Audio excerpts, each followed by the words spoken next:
Welcome, I'm Darren, and I'll be your guide today as I rank the worst hockey card designs of 1994. When I was planning out 1994, I expected for there to be three distinct areas of card designs where there were good card designs, but not a lot, bad card designs, but not a lot, and then a big muddled area in the middle, because that's really the nature of, at least over in football, that's the nature of how the way cards are, and that's the area that I know the strongest. And that's because it seemed like everybody got rid of the card borders and added gold foil onto their cards all at the same time. But not all card companies did. And in fact, in this list of 8 cards, only 5 of the cards have no borders and 3 of the cards do have borders. A lot of cards did throughout all 4 sports. But what surprised me in putting together this hockey card set was that actually there are 16 card sets, and 8 of the card sets absolutely belong on the worst of list, and there are 2 others I could put on as well. Now, granted, they're kind of gimmick cards, and so they have their own strength to them, which also allows them to be on the best of. They straddle that area, but all 8 of the cards here on this worst of list belong on the worst of list, because they are more than just disappointments from what could have been. And it all starts off here with Ultra. And the problem with Ultra is the sport that it's designed for, because with this card, it could be difficult for you to even notice the card design at all. I had to get the lighting just right so that you can actually see it, because the thing is, when you design a card for multiple sports, you're normally designing it around a single sport. In the case of Ultra, it was designed around baseball, which is outdoors. It tends to have a lot of field. Not very many players are on the card. And that tends to port pretty well over to football, where there are a lot of similarities. But in basketball and hockey, it doesn't work. In fact, in basketball, they didn't even bother. They designed a completely different card for basketball, which for Fleer Ultra is incredibly rare. It's one of the few times that there's an Ultra design that's unique to one sport. But for hockey, unfortunately, the baseball and football design was ported over here with a thin band of gold foil down at the bottom, some gold foil text above that, and a logo in gold foil. And the thing is that in baseball and football, you can design it well enough or you can choose images well enough so that the foil can actually still kind of stand out. But in hockey, there's a lot of busyness. So unless you have a big sheet of ice down at the bottom, it's going to be difficult to see the gold foil, especially with like the legs of the hockey players. And it just gets a little bit too busy for the design idea that they had to work. But I do have to give them credit. I think that they did a really good job of selecting images. And that is definitely a strength that Fleer Ultra was pulling off in 1994. But you got to have a design that goes with it. And while in baseball and football, this design did work, in hockey, it didn't. And so for me, I really don't see the card design at all, which is a disappointment. So the card doesn't stand out. The image tends to work pretty well, but that's about all it's got going for it.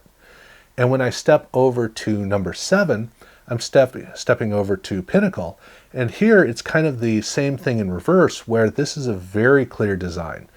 The images on the card, I think, are better chosen to go with the design. That doesn't mean the images are better. It just means that the card is designed to work a little bit better. And that big theme on the side, which I think is a pagoda.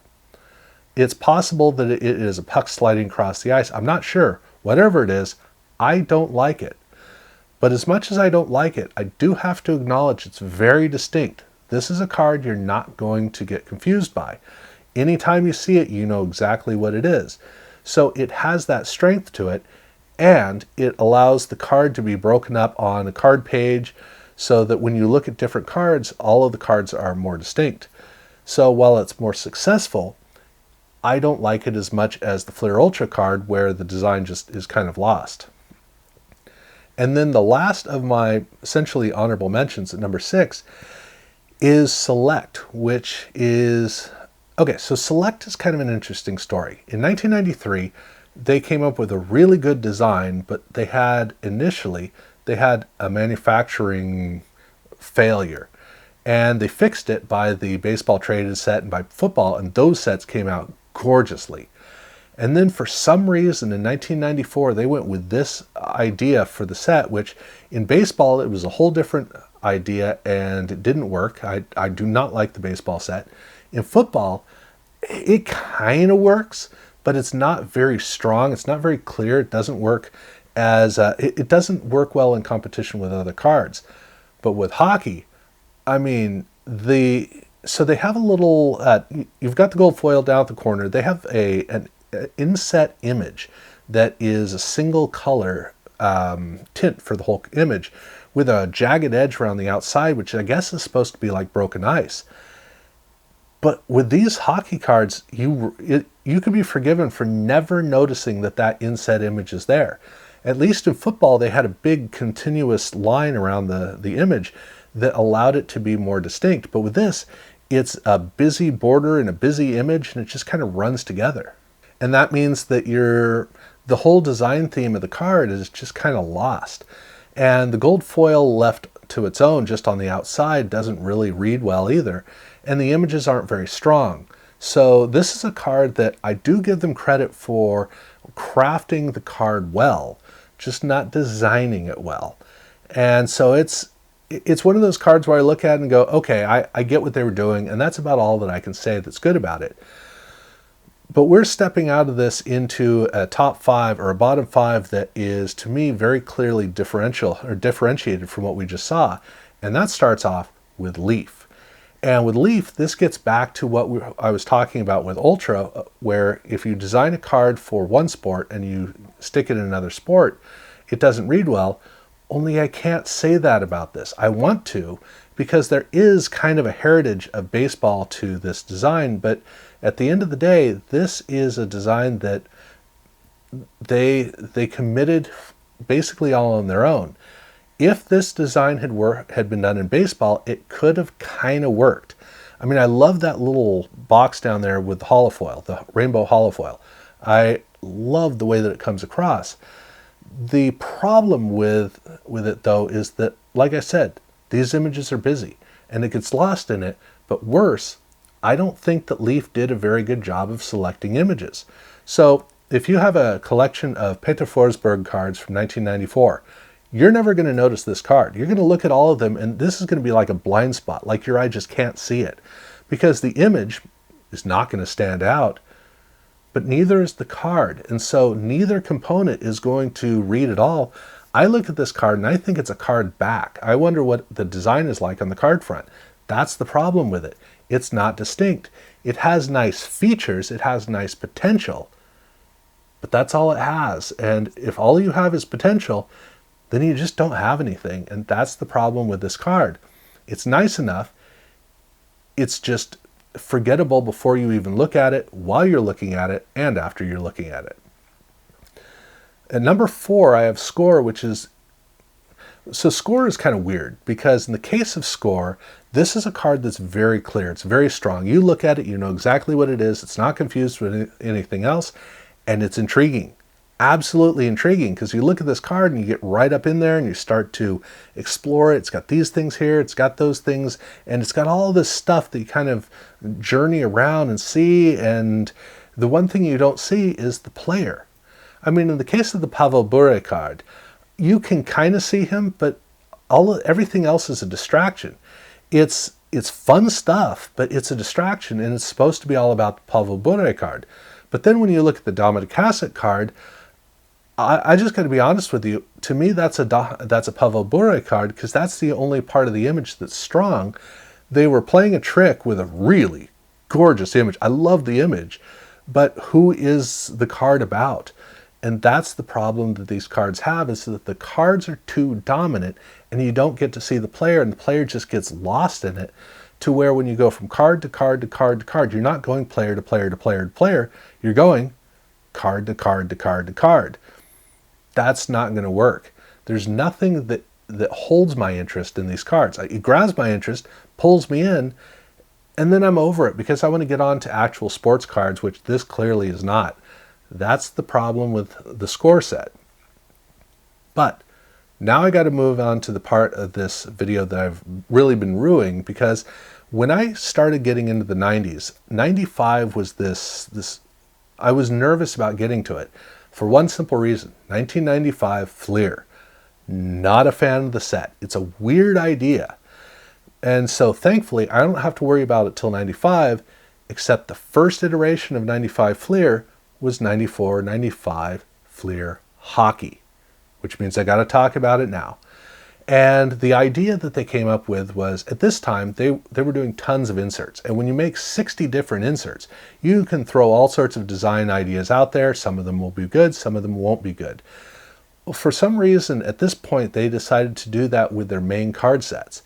And so they have, every single conference has its own design. So in basketball and in hockey, they had 4 conferences in each. So there are 4 different designs throughout the set. Football, 6 conferences, 6 designs. So if you're OCD, you got to reorder your set so that every conference is grouped together so that at least there's design consistency, and then it transitions to another design. It's really a mess of a set. But the bigger problem is most, and I mean most, of these designs are terrible. There's a really good one in basketball, and I got to give this Canucks card credit. This is a pretty good one. But the Canucks cards are the ones that read pretty well. And if it was just those, I'd put them off of this list on the other list, but it's the only one that actually looks good. But I emphasize Canucks cards look good, not necessarily the rest of the teams in the conference. But it's the mess of all of these designs where, like I said, pretty much all of the designs are duds at best. But I will say this. I can't put this at number 1, which shocks me because the bottom 2 for me, they are very much a whole nother conversation. And at number 2, I've got the Upper Deck set, Be a Player. And I admit it gave me some pause with this one. I almost didn't put this on this list, or I almost didn't put this in the category of, grading these cards, but at the end of the day, I felt that I should. And these are just, well, I can't say terrible, even though they are. When I look at this card, I always think Upper Deck subset. Kind of, okay, they got that one idea that they threw out there, and okay. But a whole set like this, and I will acknowledge a couple of these cards do look good, but most of them are just, it's pop art from the time. I mean, I look at this thing, and I'm thinking grunge. I'm thinking the movie Reality Bites. I'm thinking Beavis and Butthead and MTV. That's really what I'm looking at with this, because it's a deconstruction approach, which has its merits, but after a while, this gets old so fast. And for a whole card set, it's really tough to be able to hold up with these cards with this design. It's tough enough with a small subset. With a whole set, this just doesn't work. But it's not number 1, because for me, number 1 is very clearly Don Russ. And this is, I'm having a tough time even figuring out what I should say about it. I don't like 81-82 Topps basketball. Big burst of color on the card, but at least there's a big burst of team colors, so there's that.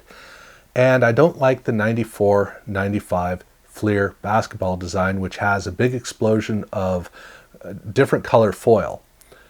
And then there's this with this foil seal that they just stuck on there, which there's no continuity. I mean, at least when Fleer did their basketball set, there's a white border around the outside, so there's that theme, and there's a different color of foil, so there's some interest. Not necessarily nice looking cards, but at least there's some interest. The problem with this card is that it doesn't even get to that point.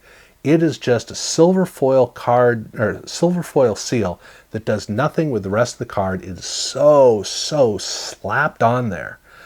And the images aren't strong on their own, but even at that, there's no relationship between them. I don't like it. To me, this is one of the worst things you can do in cards, because it looks like you didn't care, and Don Russ was actually doing pretty good cards at this time. This one, no, not at all.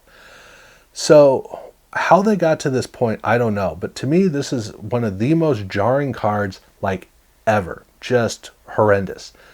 And that's my number 1. So I'm going to, I've already talked about the worst basketball card designs. I've got football and baseball coming up. So that's something I'm going to be looking at. And as I've been doing these, I'm really getting curious about what my follow-up video where I look at all 4 sports, the worst designs that show up there, what that's going to be, because we got some duds for me to go with. This is going to be a surprisingly rich year for bag card designs. So that's going to be fun for me to check out. So definitely follow along to see where I go with the other sports. If you haven't subscribed to my channel, I do urge you to do so. And well, yeah, thank you very much for watching.